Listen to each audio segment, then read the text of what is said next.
stand for the national anthems. First, the national anthem of Sweden.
And now, the national anthem of Belgium.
And you've got to get over halfway within 12 seconds and then score within 40 seconds.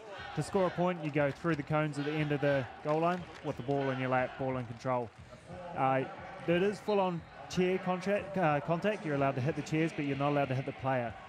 and that's where you may see some people go to the bin if they get a bit of body contact in there.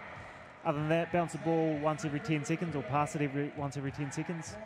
And other than that, there's a whole lot of technical and a lot of rules to pick up, but that's the gist. And I think people watching for the first time are going to be amazed at how brutal it is.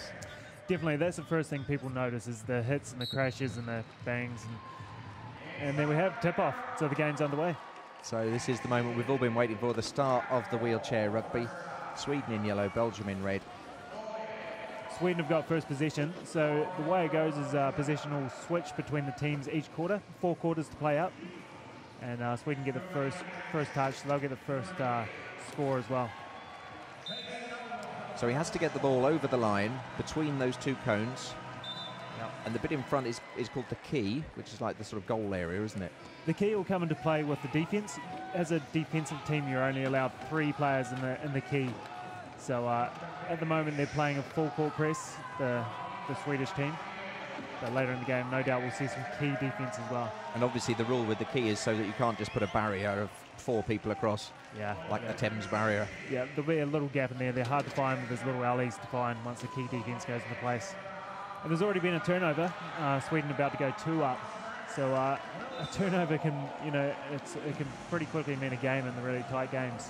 So to get one that early, Sweden have showed their dominance early on. Thomas Hjert getting the score there for Sweden. Sweden leading 2-0. So we play 8 minutes, and then we have a break and there's 4 quarters of 8 minutes each. It's 8 minutes stop clock, so the quarters go longer than 8 minutes. The game can go for about an hour and a half, but running time is 32 minutes, so 4 quarters, 8 minutes. Lars Mertens for Belgium there. Lars will be one of the standout players for Belgium. A lot of function. He actually has cerebral palsy. Most of the players in the game have spinal cord injury, but Lars is different there with cerebral palsy. And going for the ball. Nearly got pulled over backwards there.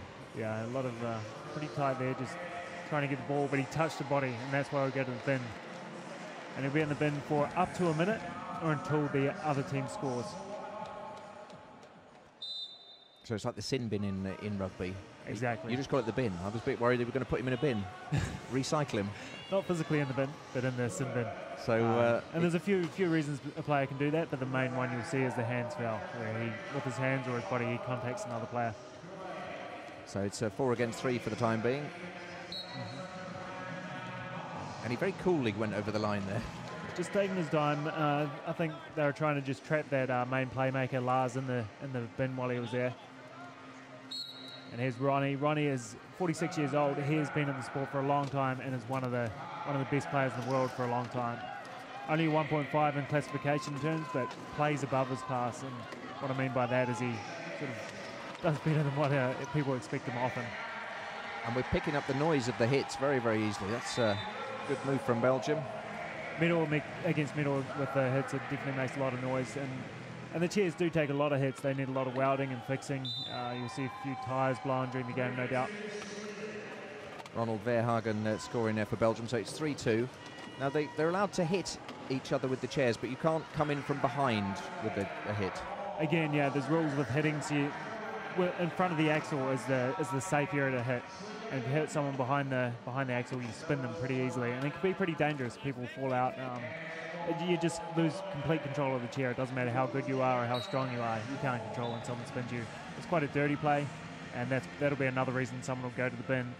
And if the referee deems it dangerous, it can be a flagrant foul, and you can be there even longer. Mikhail Norlin getting the goal there. They're called goals, aren't they? And even though it's rugby, it's not tries. They are goals. It is a goal. It is a goal. So rugby in name, but I guess a lot of rules taken from a lot of different sports. Yeah, I think handball, there's bits of handball, bits of rugby, bits of ice hockey I was reading as well. Yeah, with its roots in North America there, North America and Canada, I guess a lot of ice hockey, basketball, definitely basketball with get over half and that. But then of course, watching it sometimes I see elements of more of the Commonwealth sports. A bit of netball in there, passing into space, creating space. Well, it's a great crowd here and they're really enjoying this. 4-3 to Sweden at the moment. It's Norlin again, who scored the last one, breaking away, but he's just blocked by a couple of Belgians there. But a man on the overlap. And, okay, what's the infringement there? Just again, going for that ball and hit his arm. So it became a penalty goal. The ref could see that If it didn't happen, the player would have scored. So just to keep the game flowing, he called penalty goal. And that's actually a Kiwi ref in there, Phil Washbourne. Just called the out of court, so another turnover to Sweden. Good to see a Kiwi involved in the tournament. Always good to see the Kiwis. You guys didn't qualify this time. No, we didn't. Pretty gutting, really, going from the heights of Athens, where we got the gold, and went into Beijing medal favourites and just had a shocker, really. Lost their first 2 games and came out 5th. And this time around couldn't even qualify, so dark days for New Zealand Wheelchair Rugby. But we've got some young guys coming through, so there's hope they will pull back together and bounce back from this. But at least you've got one of the officials here this time, and we've got one of the expert summarisers in the commentary booth. Yeah, three of the team members managed to get over here one way or another. I got over here on the media ticket. Cameron Leslie is also a swimmer, Paralympic swimmer, so he's been over here and won a gold medal and broke a Paralympic record, a world record actually. And our coach, Peter Martin, is a track and field athlete, so he's here as well. So between the 3 of us, we're scoping out the teams and seeing what we can do to get back on top. So 5-3 still to Sweden. Mm-hmm. Yeah. Close call there. Just think the player wasn't allowed on court. Ronnie Verhagen here to get the ball in again and get play underway. Now, bearing in mind it was a sport invented for people with limited arm function, fractional wheelchair basketball. I mean, they have obviously a lot of need quite a bit of use of their arms to be able to get the chairs as dexterous as that, moving and spinning. It's deceptive. Some of the guys here, their triceps don't even work. If you look at number 3 there for Sweden, Becky Kettlebuter's, his triceps won't even work as a 0.5, as a low pointer. The high point players, the more guys with more function, they'll have full arms, so full shoulders, triceps, biceps, but limited hand function. So they use things like gloves and tack on their gloves to hold the ball. But yeah, it's a lot of people don't get it until they get into the sport. They realise how little function some of the guys have.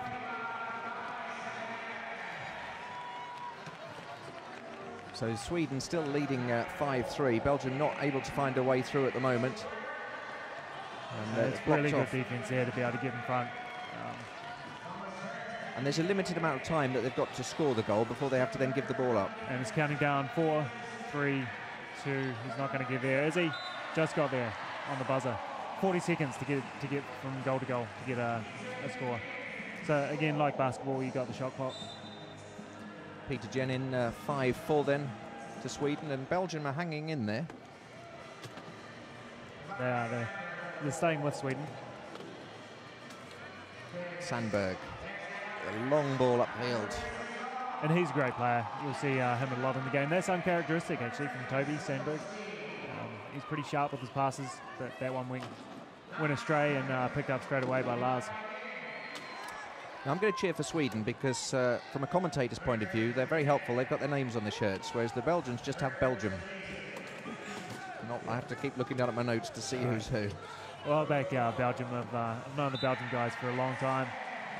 Bob, the coach, player coach, and Luddy on the sideline. Hopefully we'll see a bit of him as well. They've been there since, they're back in 2002 when I was first on the scene. So it's 5-all. Who are the strong countries in the world then? The Yanks are definitely the favourite. They've won all the majors that have ever been, bar 2. We won in Athens, and Canada won world champs in Sweden in 2002. Other than that, the Yanks have taken out all the other majors. And they're just... why are they so strong? Mainly their league. They have a really strong league, a lot of depth. They can just throw line-up after line-up. And, just to make the US team is such a mission for those players, whereas I guess in New Zealand, we're sort of few and far between on the players, so we have a different sort of philosophy. We try and G each other up and push each other to get better and get on the team, whereas they're trying to knock each other off just to make the team. So Sweden really putting a wall across their goal there. This is the key defence we were talking about earlier. So 3 Swedish defence players in the key area, the sort of rectangle orange part of the court.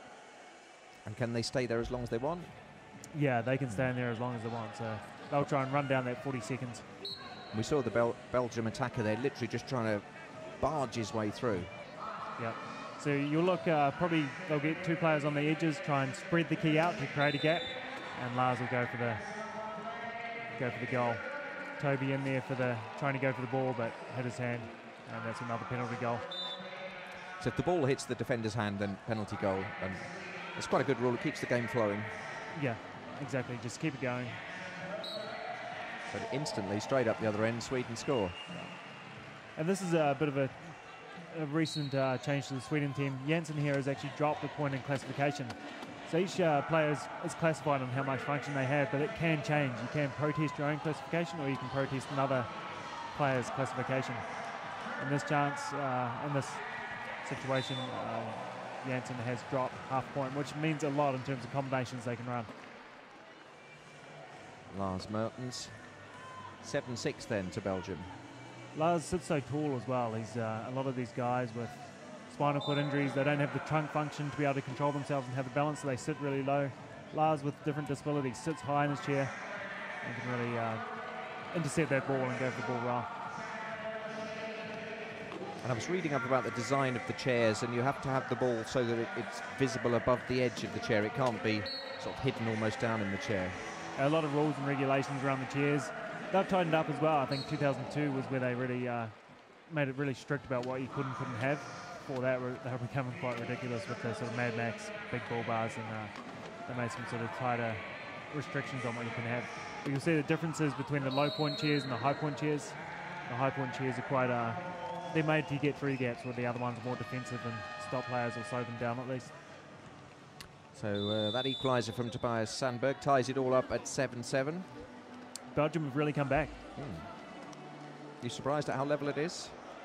After the start Sweden got, I thought it may blow out pretty quick, but looks like Belgium just kept their head. Bob Van Acker on the side, he's a wise man, and obviously Lars here has got the passion. It's Benoit, the Swedish coach, former Canadian coach. Also coached me when I was playing for Quebec for a season. And where do you play now? Play for Auckland in New Zealand, but with wheelchair rugby, that's a great thing. You get to play around the world. I've done so much travelling and met so many great guys around the world. I played for Alabama in the States, and that's a lot of players will do that from international teams.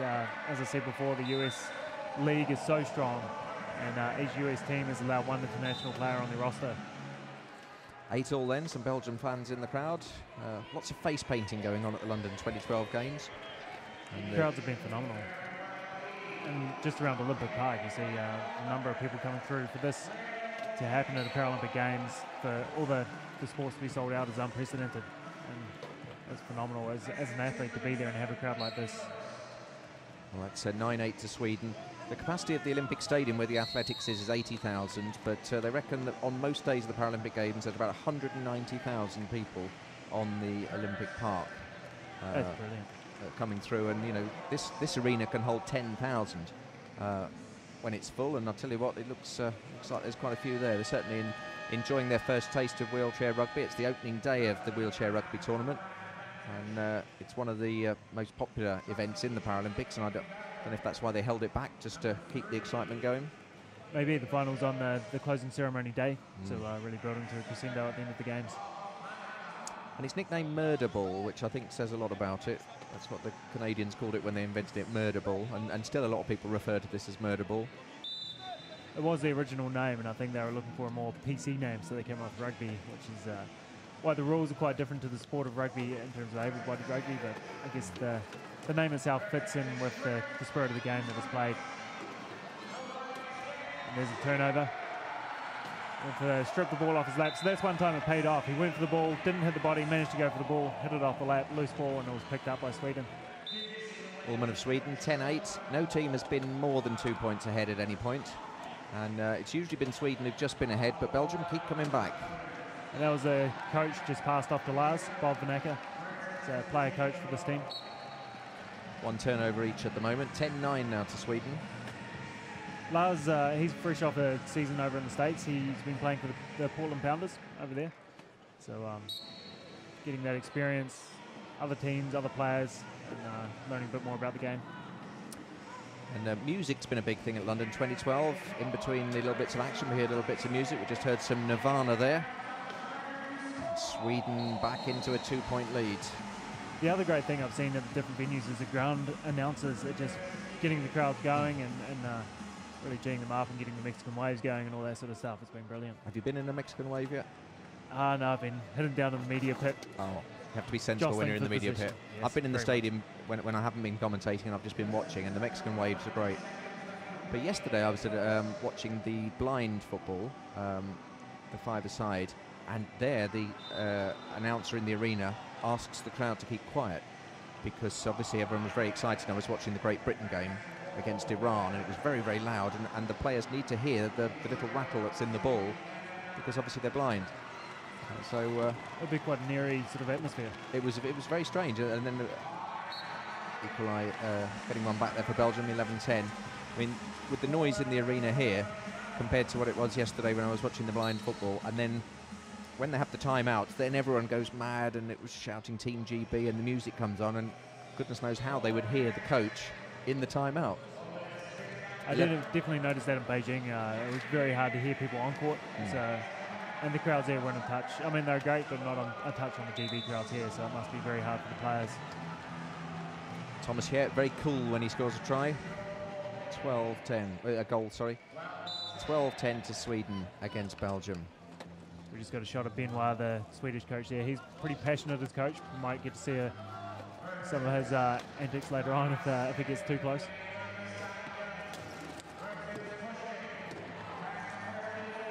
Just gets over halfway. That 12 seconds to get over half. It's a big. That's why they do the full court press most of the game. We've seen a little bit of the key defense so far, but mainly the full court press.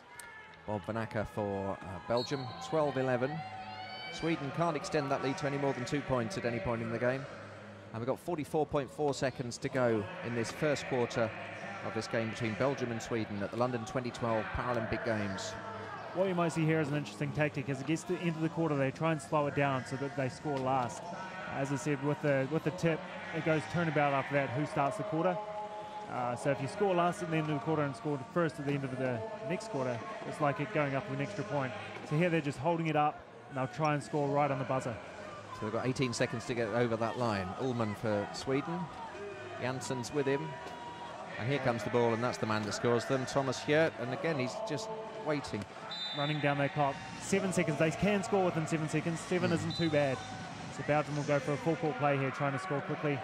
It's going to be tight, and with that sort of inbound, probably not going to make it straight away. No, he's going to be timed out. No, you want a long pass on that. You need a long pass, someone up court. So that's the end of the quarter. They'll have a break, and then we'll be back very shortly.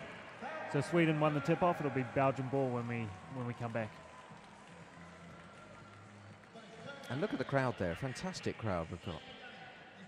Just waiting to see if there's any quarter-time entertainment. 2 minutes for quarter-time, so it looks like it's just enough time to get the mops out and clear down the floor. I just explained the format of the competition. I think we've got 8 teams in 2 pools of 4. Yep, that's right. Then we go through to the finals after that, and through to the final match on the closing ceremony day. So has the game gone pretty much as you'd expected it to have gone in that first quarter? Yeah, it's pretty close. I still think Sweden's going to get up. I think they're going to start pulling out, and by the third and fourth, there'll be a bit more of a comfortable gap. And after this first quarter, maybe not a huge blowout like it could have been after they sort of got up quickly. I'm still expecting, Sweden are just well coached. They've got some really solid players there. Definitely PJ and Toby. They're a tough team. They got 4th in world champs 2 years ago.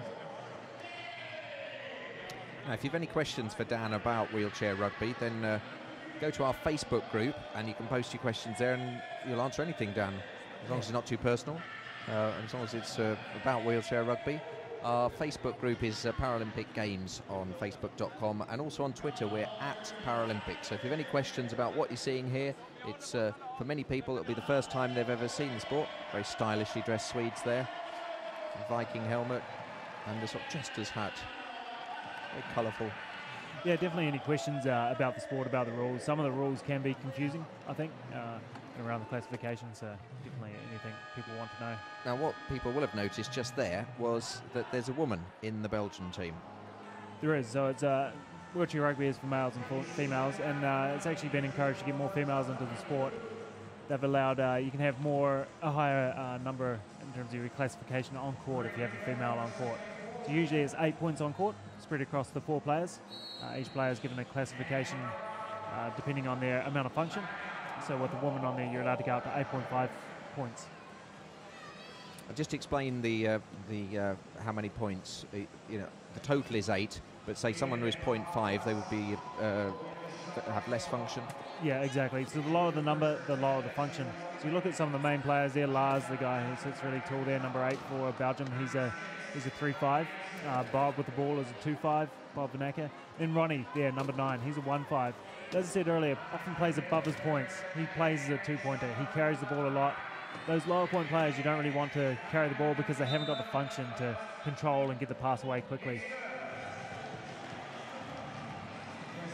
And the classification is on the level of impairment. I mean, for someone who's a 0.5, what would be their level of disability? Usually you don't have triceps, limited hand function for a 0.5. To get a points value, you go through quite a process. You're assessed by a team of doctors, physios, and they grade your muscle function, look at your play on court, and then they'll give you a number to represent, based on the classification schedule from 0.5 to 3.5, going up in 0.5 increments. What's your number? I'm a 3, so I have really good hand function, no trunk muscles, no abs, which a lot of people, I guess, don't realise when they see people rolling around the court, because you're strapped in, so you have that support there, but I don't have any balance of my own. But full shoulders, full triceps, full biceps. Now we're seeing a bit of a new wheel going on there, is it? Yeah, there must have been a puncture, so quick change. You're allowed up to a minute for equipment. So the player would have just put his hands up, made the signal to the ref. I've got an equipment failure, the ref stops the game. Quick minute, change the wheel, back into action. Most of the Belgians, I've noticed, have the Belgian flag sort of face painted onto their shoulders, apart from one guy who's got the long sleeve shirt and he's got it on his knees. Yeah, a bit of inventive work there from Bob Van Acker. He's also got it on his grey bar and on his chair. It's going to be tight for Lars to get through. He's going to squeeze through, and he may hit that cone. If he hits the cone, it's not a goal, and it's not a goal. He's got to get in between the cones to score the goal. 2 wheels over the line, and got the first one, but couldn't get the second one before he hit the cone. So if he touches the cone, is that end of play? Yeah, that's called out of court. One thing we haven't seen yet is anyone hit the deck. So if you hit someone, if you can line someone up, make them fall out of their chair, that could be a good way to get a turnover. And just for someone who's watching this sport at these games for the first time, it seems to me that Belgium really struggle to get their points, but then they don't get back quickly enough, and Sweden instantly seem to score. Yeah, Belgium are just, I guess they're one of those balanced lineups. They have to use each player to get over court, so they are struggling a bit to get over halfway. And Sweden just seems to have a bit more of an ease at getting over halfway at the moment. And that will catch up with them. I think Belgium will get worn down more and more as the game goes on, just having to force their way over half every game, every point. Are you a fan of the music that's played intermittently? As a player? Yeah. Do you like that? I mean, because as a fan, I think the fans love it, don't they? It lifts the crowd. But when you're doing this, I mean, you can't talk to your colleagues and things. Does it annoy you? Yeah, it does G you up. It's a bit of both. It Gs you up and get into it. And the atmosphere at these sort of games is brilliant. But it can be hard to hear what the hell's going on between the players and the coach. So yeah, a lot of the time, we're training in that just empty gyms, and you get really good communication going. Communication is such a huge part of the game. And then you go into these environments, and to prepare for that is really hard. So these early games are maybe, the guys just getting used to the crowd and the environment. There may be some wayward passes. So 15-12 Sweden lead. This is the largest lead they've had so far. And with the ball, so looking to go up, it should be a 4-point lead here pretty soon. So good defending from Belgium. They're just blocking the man in. But of course, if 3 people block one person in, it does mean that the ball, if it's thrown out, they're going to be very short at the back. Yeah, usually you often have one main playmaker in the team, so you do have to put a lot of heat on him, try and get him to get rid of the ball. Unless you come up a team like the Americans, they often have 2 or 3 guys in the team that can just carry it just as well as the other. But with this, as you can see, they've locked up Lars. They're trying to keep him away from getting the ball. And Ronnie coming through and getting the offload. So they've identified him as the playmaker, and they're just trying to block him off. Definitely, Lars is the main man for the Belgium team.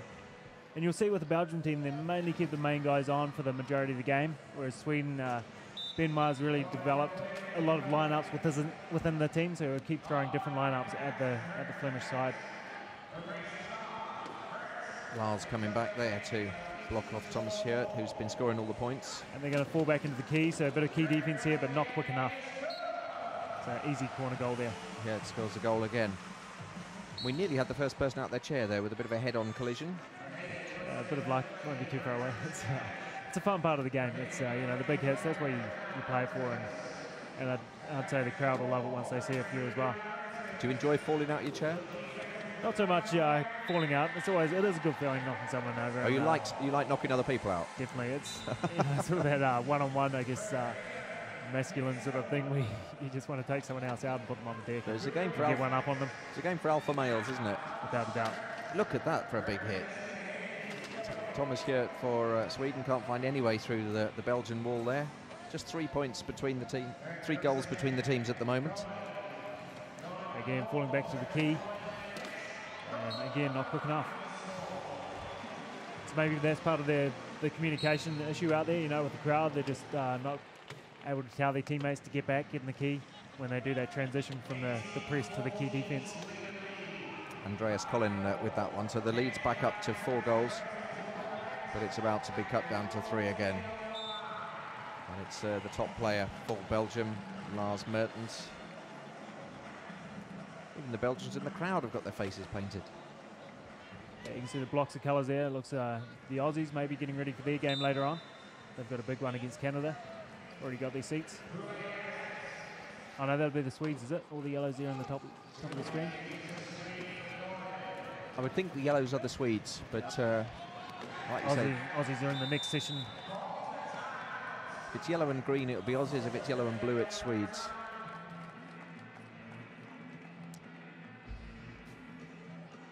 Close intercept there.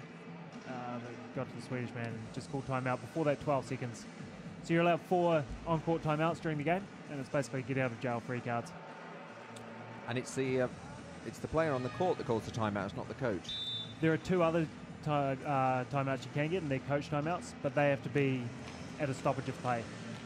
So on-court timeouts, so players, stoppage of play, you get a coach timeout. And is it just the captain that can call it, or can any player call it timeout? Any player on court. If your team has the ball. So you've got to be in possession of the ball, and then any player on that team can call a timeout. Thomas Hirt making it 19-15. You're listening to Wheelchair Rugby on Paralympic Sport TV. With me, Jeremy Nicholas, who's watching the sport for the first time these games, and Dan Buckingham, who's from New Zealand, who was a gold medalist in the Paralympics in Athens. That's number 12, Ludwig just came on the court. So Ludwig's been around for a long, long time, but unfortunately first touch of the ball there, just lost the ball, or stripped off his lap. So the Belgian team's fallen back into the key now to try and make up a goal here. So what they'll try and do is stop the Swedish team scoring within the 40 seconds they have to score the goal. That was a bit too easy, wasn't it? It did look far too easy. Kuller this time getting that. Per-Arne Kuller, who's the captain of Sweden. Just found his way through. A lovely little flick over the top from Thomas Hirt. Now Belgium will score. So the main man for Belgium is off, catching break, Lars. And this is the lineup that's been together for a long, long time for Belgium. Ronnie, Bob, and Ludwig. They've been playing together for 10 plus years. So know each other inside out. It's just being the speed, I guess, of the Swedish team. Oh, and he couldn't quite control it. Ball pushed through to Stefan Janssen. He couldn't quite make it. Yeah, just a little bit too much lead on that pass. Janssen couldn't pull it in. You see Janssen there with his lack of arm function as well. So just a one-pointer. So probably something you don't want to be throwing a long ball to. And definitely not one with that much lead. Peter trying to get the ball away under a lot of heat. Now we can hear the big hits coming in. Belgium have got the ball. Again, struggling to get over half though, aren't they? They're making it look like hard work. And again, the ball goes down. finally Ludwig gets it away to Ronnie. And that's where their strength is, right there. That pass, Ronnie knew where he had to be, Ludwig knew he was going to be there, and the pass just went, there was no hesitation. That's where they know each other so well.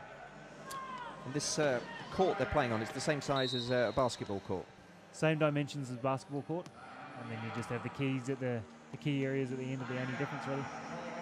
And the ball itself is size of a volleyball, but it's slightly different texture.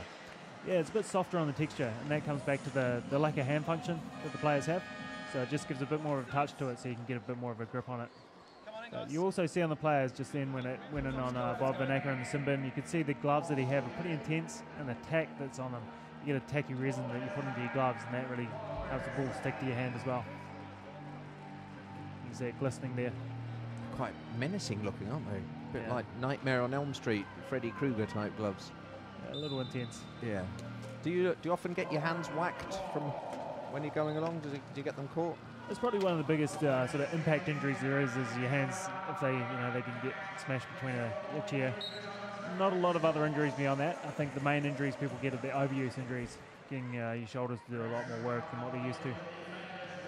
So Thomas here makes it 21-17, bobs out the sin bin, and Belgium have to try and catch up. They're 4 behind. Belgium against Sweden, London 2012 Paralympic Games. Yeah, this is critical. They need to get some points before the half-time. Just calling timeout before you get knocked out of the court there, Peter. But before half-time, because Sweden at this stage have the arrow, which means that they have the ball, they have the possession for the next half. So going into the end of this quarter, if Belgium could score last, and what would be even better, just make it confusing if they get a change of arrow, which happens when there's a share position. So sometimes you'll see a player go on and just put his hand in there and try and hold the ball on the player's lap, and it'll be called a share position. That will change the arrow as well. Getting really good shots of the wheelchairs there, and you can see that they're very well used. Yeah, taking a lot of hits. So a couple of different wheels there as well. You've got the alloy guards, the metallic ones, but then there's the sort of polycarb ones as well, which are more of a plastic. Should have been a goal, but he couldn't get hold of it. That's uncharacteristic from the Belgium side. A nice pass from Bob, and Peter just dropped the cold, just straight through the hands.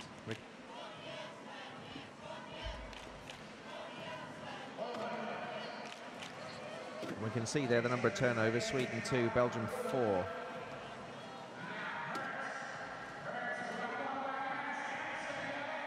That's a good long ball. Someone's in the right position to get it there. There wasn't too much lead. You just run in and pick it up.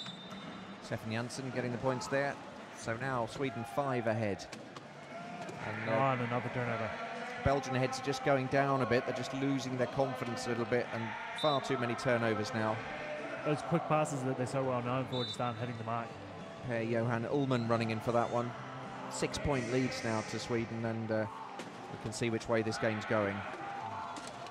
Starting to blow out a little bit now. Maybe could the Belgians do some substitutions, maybe?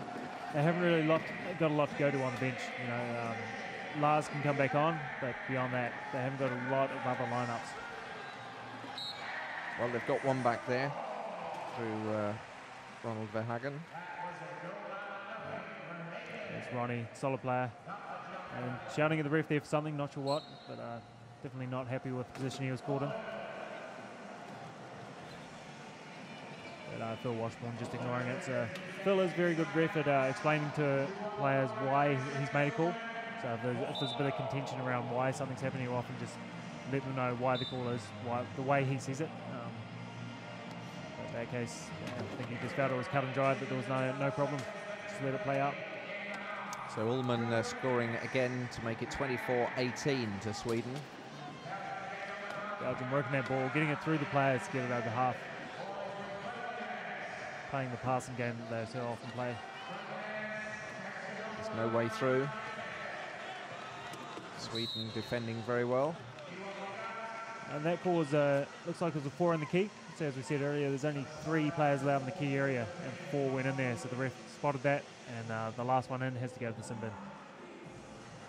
And in this case, it's one of the main men. It's PJ. So I'd say Belgium, if they're onto it here, they'll get the ball in, and then they'll try and trap him in the bin.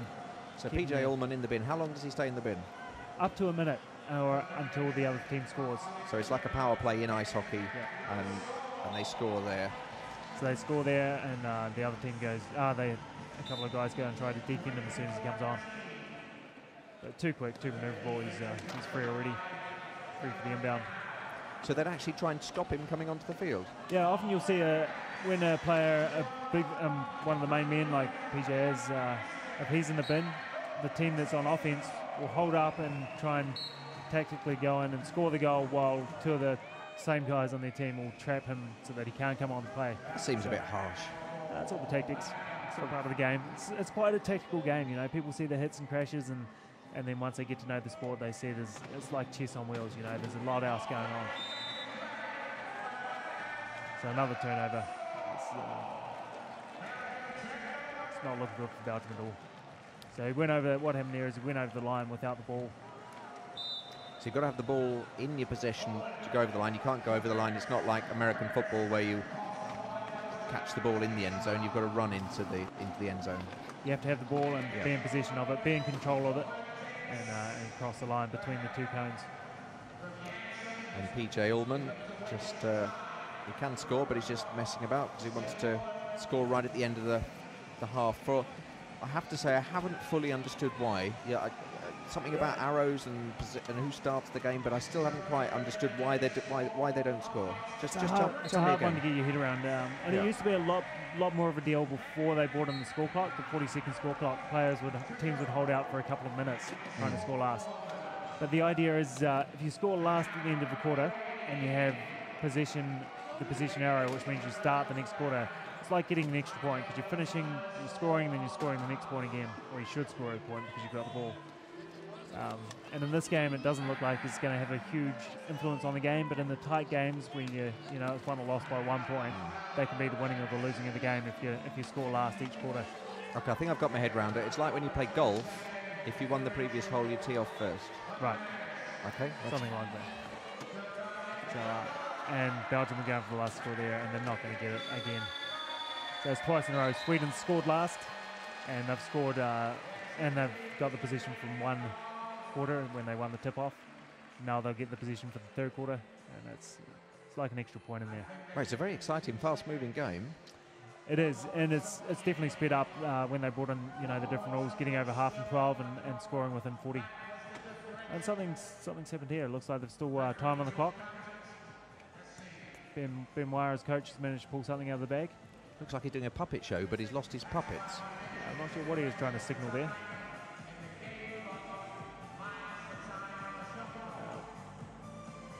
Okay, something's going down with the bench. So Phil Washbourne, the referee, just checking in with the bench how much time is on the clock. 1 second by the sound of it. Well, what's the point of that? They can't do much in 1 second, can they? That's how Ben Wire plays the game. Any little advantage or anything he can look for, he tries and gets. But nothing to be made out of that. Yeah. It put a smile on his face by the looks of it, at least. He enjoyed that moment. Yeah, the Swedish team looking very happy after that half. So now they'll have a 5-minute break over the half time, and change ends as well. So who would you think would be, if you could pick the finalists from the 8 teams, just run through who would be the fancied teams to get into that final? Yeah, I think depending on the draw and how it works out, I think the Americans will be there, and then it will probably either be between the Canadians or the Australians. That's why tonight's game is going to be so interesting. Australia taking on Canada. It's going to be tough for you if it's the Australians, isn't it? And you're not in it. Yeah.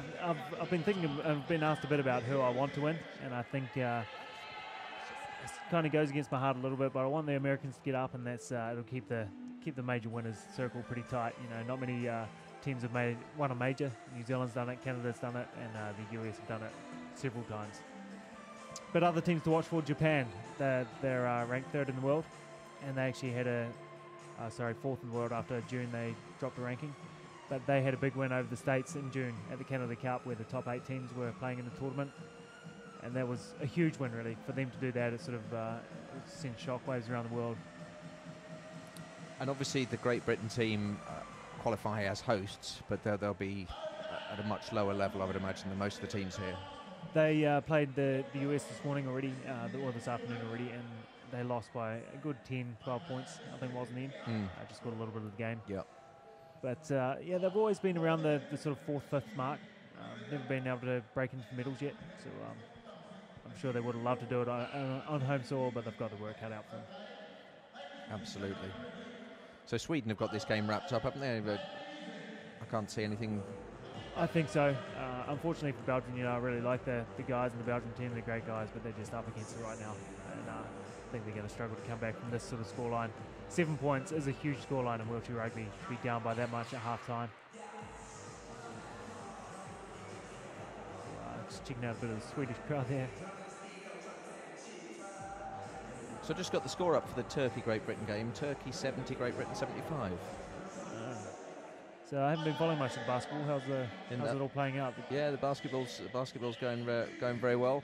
I think we're quite good at that. One of the guys, Matt Byrne, very decent player.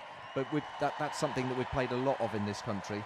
And I think some of the other events where we're qualifying as hosts, for example, like the wheelchair rugby, where is this the first time Great Britain's been in the wheelchair rugby?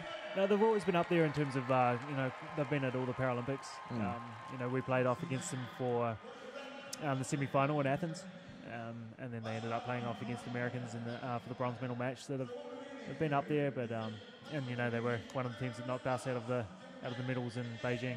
So they're a solid team, but just not. I don't see them as medal potential this time around. No, and just to keep you upside with the 7-a-side football as well, Great Britain lead the United States 1-0 at half-time in that. But great excitement here with the wheelchair basketball that our boys beat Turkey 75-70. And this is all taking place in the Olympic Park here at London 2012. Yeah, we've had a chance to see a bit of the Olympic Park with following the Kiwis. We've mainly been at the velodrome and the pool. So just phenomenal crowds and the venues are fantastic. To have so many amazing venues like in one location is unreal. And there's wheelchair tennis as well on one of our other streams, so you can watch at paralympic.org if you want to have a look at the tennis as well, covering everything, the basketball, the tennis, the 7-a-side football. But we're sticking with the wheelchair rugby here, and 26-19 Sweden leading Belgium. Start the third quarter, 4 quarters of 8. So Sweden get the first crack at the key defense of Belgium. They're just trying to work it away. You see the two guys on the side are just trying to keep the key spread, so it stops the defenders cheating in. As soon as they cheat in, you see there the offensive player pushes in, creates a block. It's called, similar to American football, I guess. You create a block for the ball carrier to go through and score the goal. There it is again. Just created that space. As soon as Peter cheated in, it was a while. And PJ it was like a Michael Jackson type moonwalk that he came around there. He's definitely got some skills. He can make that cheer move. Belgium straight back in with their star player. Yeah, Lars back on the court now, so look to him to make a difference. Whether it could be 7 points difference, I'm not sure. You see there, PJ just held up for a minute and waited for his blocker, number 2, before he got the pass away to Toby. And that's where the lower point players really come into their own. They create the space, and often it's not appreciated by the crowd. I think if they don't know the tactics, those lower points the lower point players doing so much work off the ball, creating space, and there Ronnie does it for Peter, just takes out the defender and gives him a free run through. So the guy at the ball gets to cruise through and look good, while the low point does all the work. So Lars Mertens is very much the key player, because when he did go off, that's when the points total went from about 3 difference between them to at one point I think it was 8 points difference. And maybe that's something they've looked at. Maybe Belgium's just looked at their pool and looked where they can pick up games, and maybe they've decided that they don't want to run Lars into the ground with this game. And I'm not sure who they've got up next, but maybe keeping leave a little bit of energy in the tank for the next game. And PJ Ullman, clearly the key player for Sweden, Per Johan Ullman.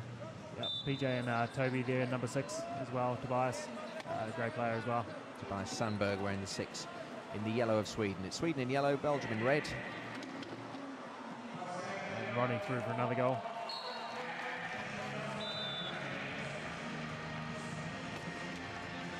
I think we've got another stoppage here, have we? The clock might stopped. be another equipment. Just waiting to see what the ref signals. No, just waiting for the inbounder to get up to get the ball in play. I think he was at the back of the court and he called inbounder, so maybe he was just trapped there, so took the opportunity to get himself back up court. So seeing this fantastic crowd here in the atmosphere, and now it's all up and running, how much are you missing being out there? I was caught in the moment of commentating, but now that you mention it, I would have loved to be out there. You know, all the boys in the World Black team.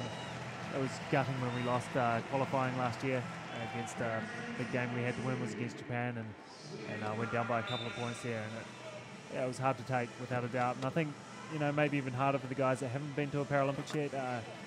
Gavin Rolton and Muffy Lefano, you know, great players, but it's not given the opportunity yet. So, you know, for us it's rebuilding, looking for another 2-year campaign, so we'll be looking at the World Champs in Denmark in 2014 and trying to build up to that and get back in the mix.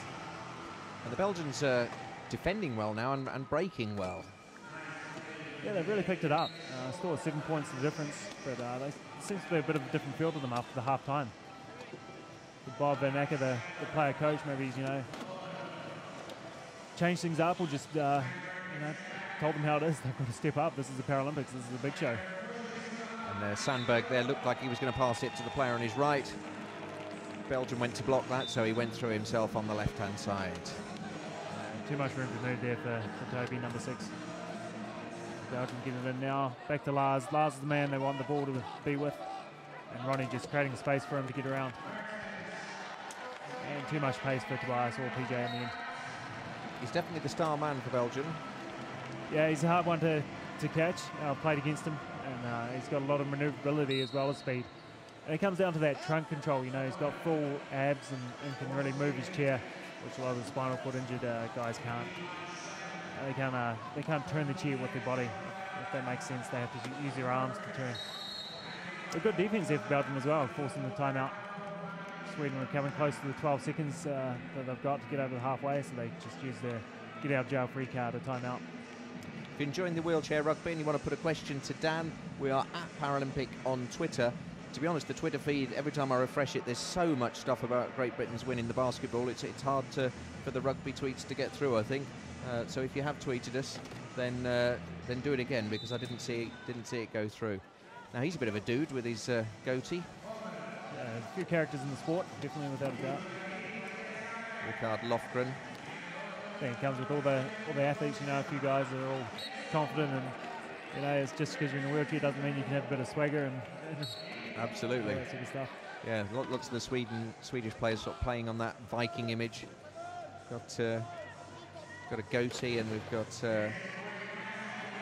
number 6 there, Sandberg, with his long blonde hair tied back. There's Peter through for another goal. That looked more like their sort of typical game, a lot of passes. Belgium's game's changed a bit with Lars coming up through the ranks. Become more of a ground game where he doesn't look to pass as much as he's got it. But historically, I guess Belgium known for their passing.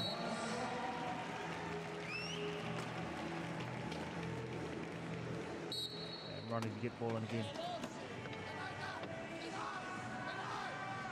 So you're allowed 10 seconds to get the ball in. So Ronnie's sitting there over the baseline waiting for someone to become free. He can't sit there all day. He's got 10 seconds before he has to get the ball to a player. Just tell me about the officials.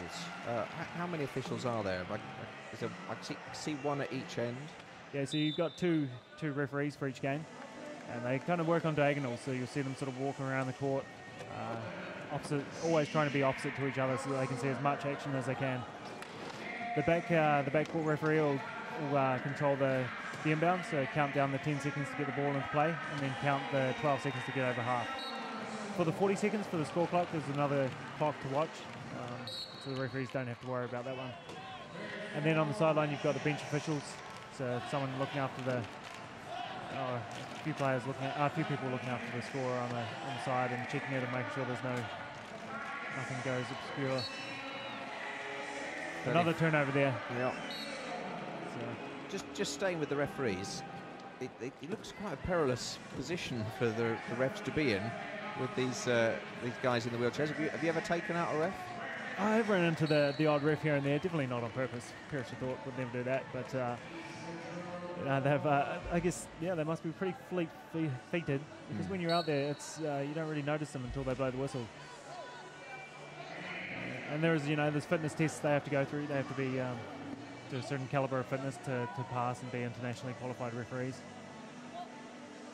So Sweden putting the block in. Reminder, they're only allowed to have 3 inside the key, the orange sort of goal area in front of the line. They have to try and get between those 2 cones to score a goal, and that is a goal.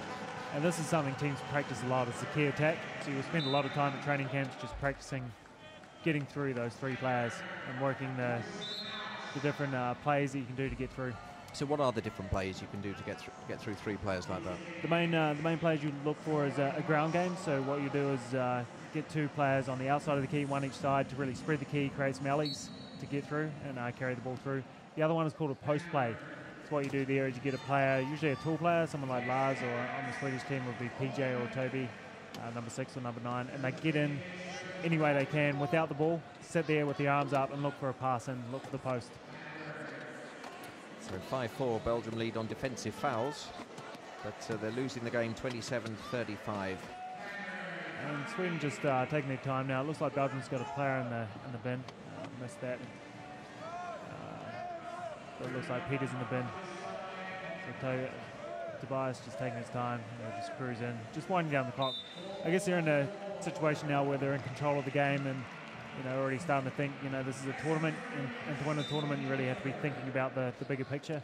So they're looking to save energy now, run down the clock where they can, and start thinking about the next game even. How tiring is it to play a game of this? It's intense, and at this level, it's to be able to play a full game it's doable, but to play it across 4 games that it takes 4 or 5 games to win a medal, you don't want to be playing full hard out each game. You've got to be tactical about it. And a little bit of controversy there. He did hit him in front of the axle, but I think Peter just appealing to the ref was behind the axle, which is an illegal hit. I think he was safe on that one. Sandberg likes messing about with it before he scores. Yeah, just taking his time, winding down that clock. Maybe trying to draw a foul as well. A couple of big hits there. I think Tobias and PJ, number 6 and number 9, can both hit really hard with the Swedish team. Yeah, I think the Belgians are getting a bit frustrated now. Might we see a few big hits before the end? Yeah, I just see Ronnie there. That's uncharacteristic. Never see that. He's doing the signal for a sub, just crossing his arms. He's looking over at the bench, looking at his coach. I think he's getting tired. He wants a sub. Ronnie's one of those guys that just keeps going and going. Great hand cyclist as well. So great amount of fitness, but he's getting worn down. And 12 seconds. Sweden couldn't get over half. Looked like Toby was going to call a timeout there for a minute, but the 12 seconds went before he could call it. Well, Toby keeps messing about with it, doesn't he? That's the trouble. Yeah, you don't want to mess about with him in backcourt. No. So it's one thing messing about with it when you're trying to score. When you mess about, like he looked completely surprised that anyone would suggest that he'd been messing about and taking too long. Yeah, it looked a bit too relaxed, didn't he? For people just joining us, just explain the rule again on how long you have to get the ball out of your own half and how long to score. So once you get the ball in, you've got 12 seconds to get the ball over halfway, and 40 seconds to score the goal from the time it gets in. And what we're seeing here is a key defense. So a team's only allowed 3 players in the key. And that 40 seconds, there's a countdown clock that you can see. Sometimes they put it up in the little corner of our screen here, but it's behind the goal, or it's probably in more than one place. Yeah, it's similar to a basketball. In basketball you have the shot clock, 24 seconds up in the corner or up in somewhere along near the score. Oh, and there's the first fall of the game. And it's Sandberg, and I think that's because the Belgians have been frustrated with Sandberg, and I've been a little bit annoyed by him, to be honest, because he's been taking the mickey a little bit with they've taken him out deliberately there. Yeah, so I think it'll be called a foul on Belgium. As he was going in, he was reaching for the ball and put his arm across his arm. But maybe not. Ben was not happy about it, so it might go Belgian way this time. He's quite a character, isn't he? He was the guy that was moaning just before half-time. He wanted another second on the clock. Benoit, he's a very passionate coach, known to be thrown out of the odd gym or two for his antics. Now we see a blue mat coming on there when the player was down. Was that to give a bit of grip? It's actually to protect the floor. So as you can see, there's chairs rolling around the floor. There's already some black marks on the floor, and we're only a couple of games into the tournament. But when they go down, they can scratch the floor as well. So I guess around the world over the years, you know, it's just looking after the gyms that look after the rugby players. You know, we try to save the floor a bit here and there. Try to.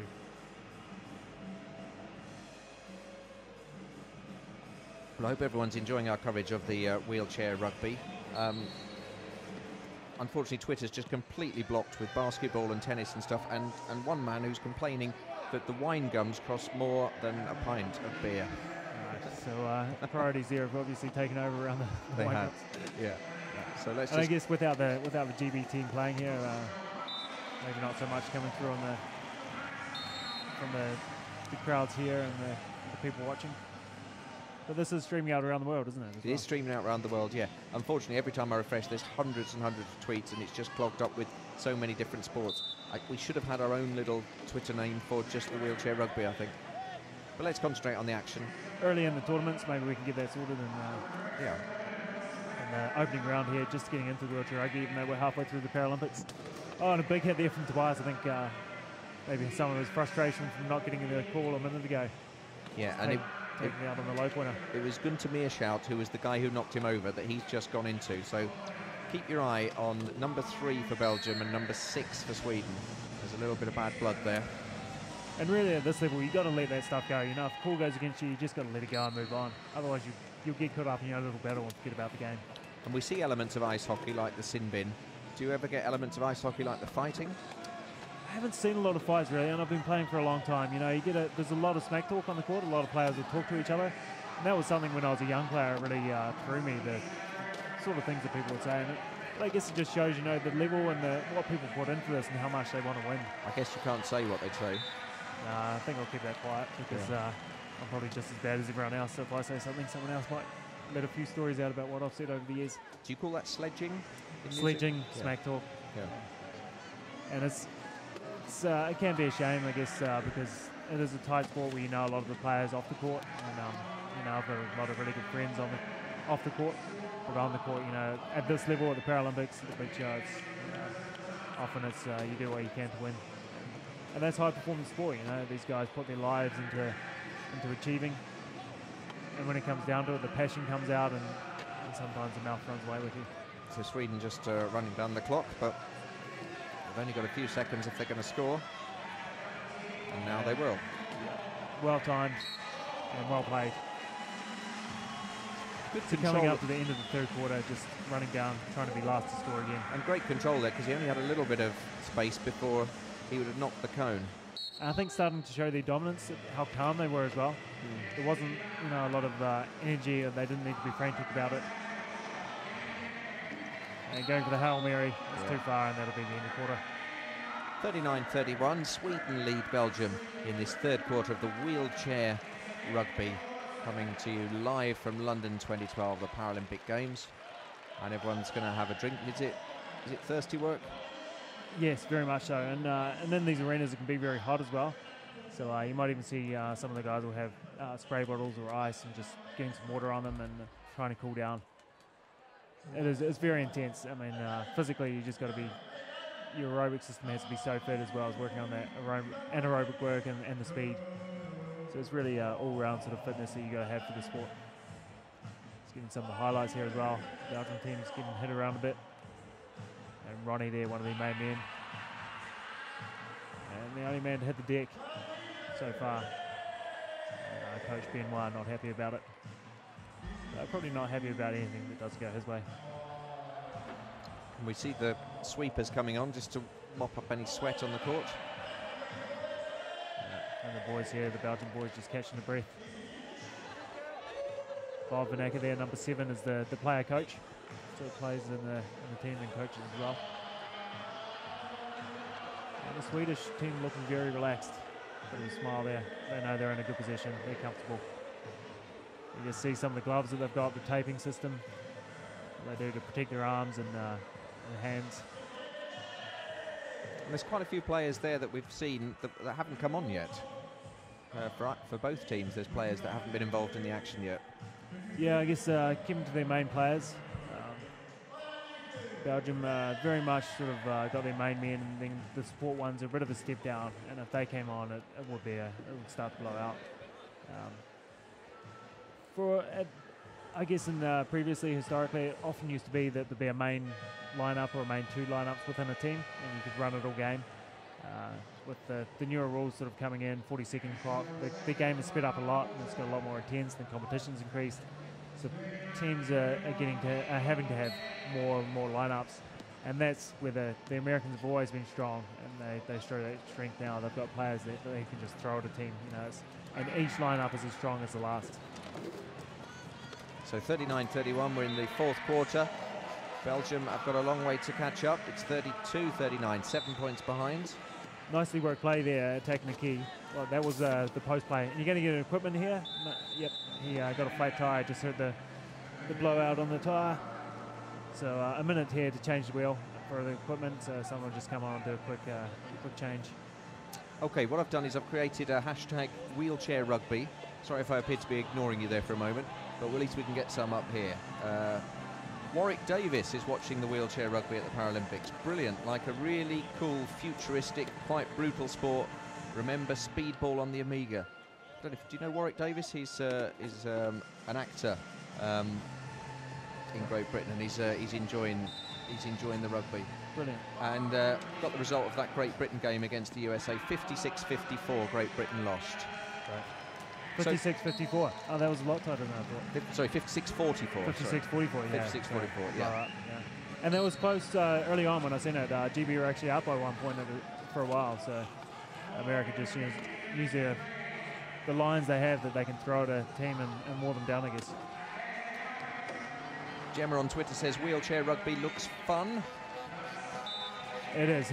At the end of the day, it just is. I've played it for a lot of years, and now working full time, it's hard to balance the training and the travelling that you need to be able to do just down top. But I just can't get away from it. I love it, and want to keep playing. So hopefully here commentating, but hopefully Rio will be back with the Wheel Blacks competing. So it's 40-33, Sweden against Belgium. Can you see any way for the Belgians to get back? Not 7 goals. I don't think so at this stage. I think Sweden are just looking too comfortable. They've put on some more, another lineup here.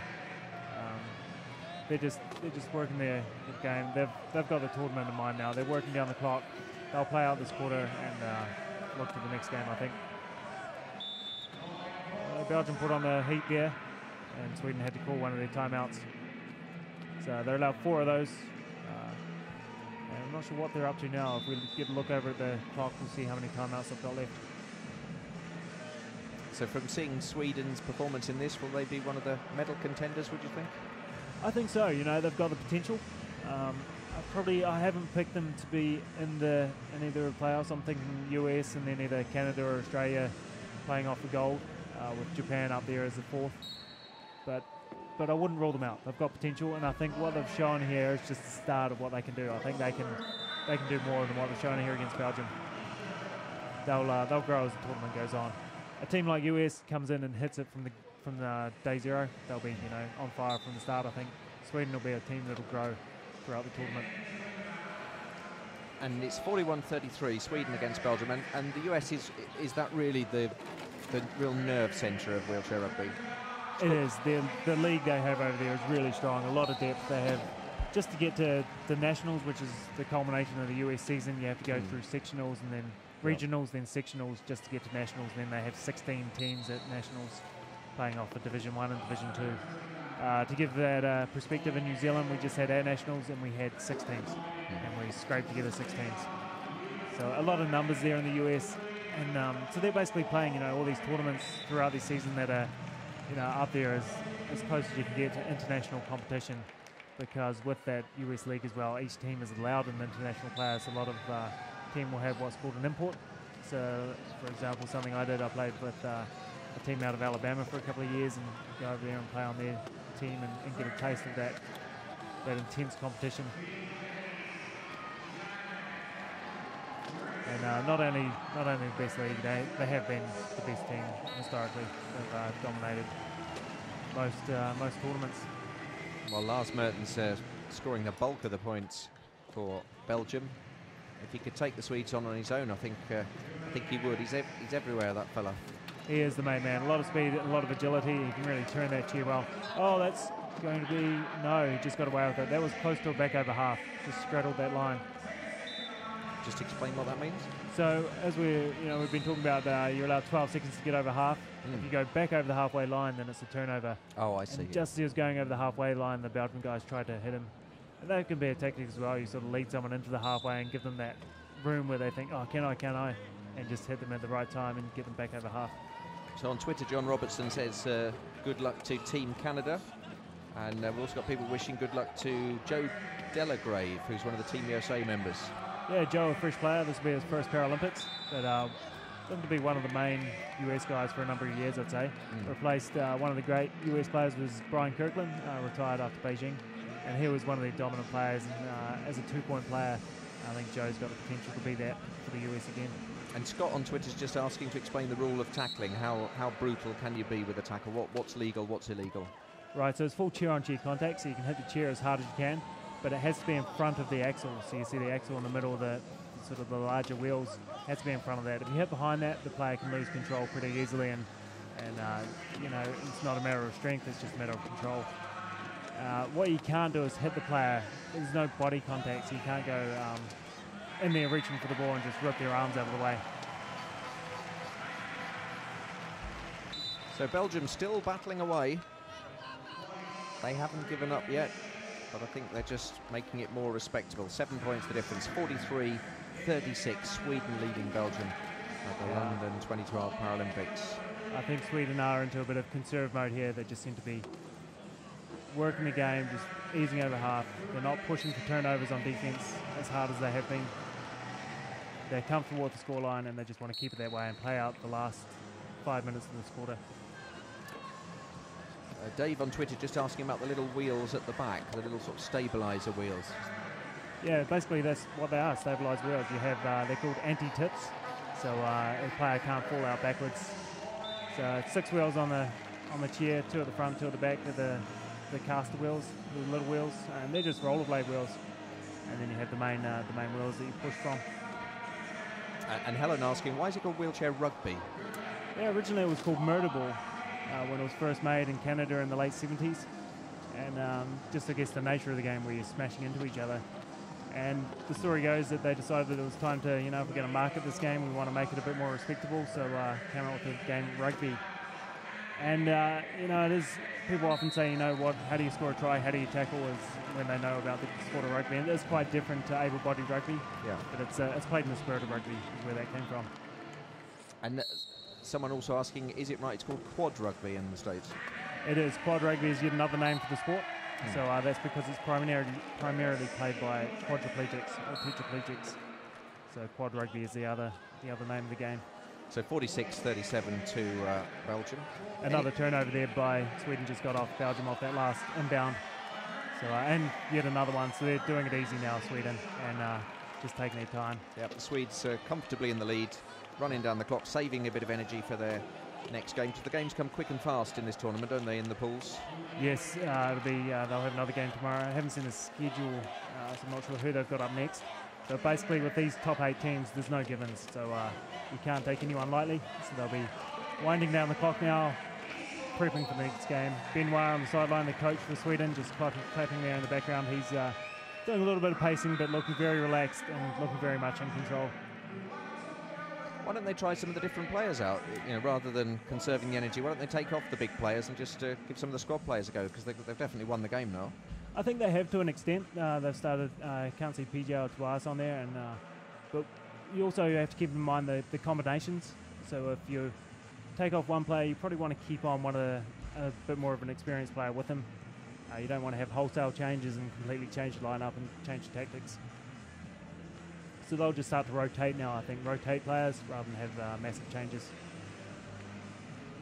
It looks like I've got some subs in now, so we're going to see some different players coming on. We haven't seen a woman yet. Not yet. There's one female involved in this game, one female player on the Swedish team. They haven't seen her on court yet. Sorry, on the Belgian team. So female players you're allowed to have an extra half point of classification when you're on court with a female player. So without the female players, you're allowed 8 points. So each player is given a classification point, depending on the amount of function they have. So Belgium to inbound again. Ludwig co-ordinates with the inbounder. He's a 3-point player, so a lot of hand function. And can't find anyone. And it's a turnover again. He looked to inbound then, and the players were just too blocked off, so he had to hold off, and the ball ended up bouncing twice, which is a straight turnover. And Ludwig looked a bit frustrated. He does. Yeah, he looks very frustrated. He knows he's down and there's no way back. But the lead's up to 10 points. A great player and wants to keep a bit of pride in there, so he'll be frustrated. He'll push it all the way to the end. Yeah. 47-37, Sweden against Belgium. We're in the final quarter now. That's 48-37 of this game of the London 2012 Paralympics. Jeremy Nicholas with you with Dan Buckingham, New Zealand gold medalist from the Athens Games. There's Belgium trying to get it over half, really struggling. Lars just looking, he's going to have to get a pass. He's not going to get over in 12 seconds by himself, and there is an outlet there. Passing it up to Ludwig. He should be able to get in. No, he can't. So he's really going to have to work this goal. It's 20 seconds to score. Gets it inside to Lars. But now he's blocked off. Stepped up their defense, haven't they? They have. They want to finish on a high. It's almost like they're on a training exercise in defense. They're not going to get through here. Yes, they are. Oh, what a pass. And that's what Ludwig's known for. He can pull out passes like that from anywhere. He's an awesome player. Great passing. Been around the game for a long time. Very smart player. So Sweden now maybe just want to finish on a high as well, so they really stepped it up just to finish. Looking at the next game and maybe sending a message to other teams in the tournament.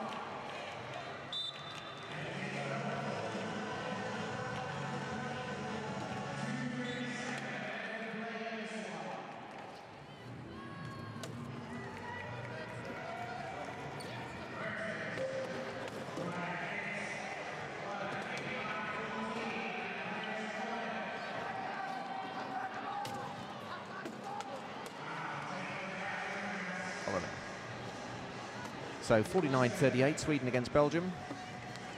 Yeah, Sweden really pushing hard on defense, trying to finish strong. They had a few minutes there where they were just cruising, I think, just saving a bit of energy, and now we're down to the last just over 2 minutes, and they're going to go hard for the last 2 minutes, I'd say. Really set the stage for the rest of this tournament. Just got a stoppage in play, might be an equipment. So if there's an equipment call, it is equipment. There's another flat tyre. So they've got a minute to get that changed. So the support staff will just come on and change the whole wheel and then fix it on the sideline. So they need to be quite good to change that in a minute. Yeah, and it's not a flat wheel. He's actually bent the axle. So someone's hit him hard enough on the side to to bend a half-inch aluminium axle. You see, it's not even going around straight. It's tacoed up like a Mexican taco. So will that player have to come off now? If they can't get their wheel off within a minute, the player will have to be substituted, and they've got it off just in time. Must be running low. Fresh wheel off, and that other wheel will go in the bin. That's impressive. He's got a clear wheel that side now, and a black wheel the other side. So a lot goes into the chairs. They're made of aluminium primarily. Occasionally someone will break out a random titanium chair, but they tend to bounce around a bit much.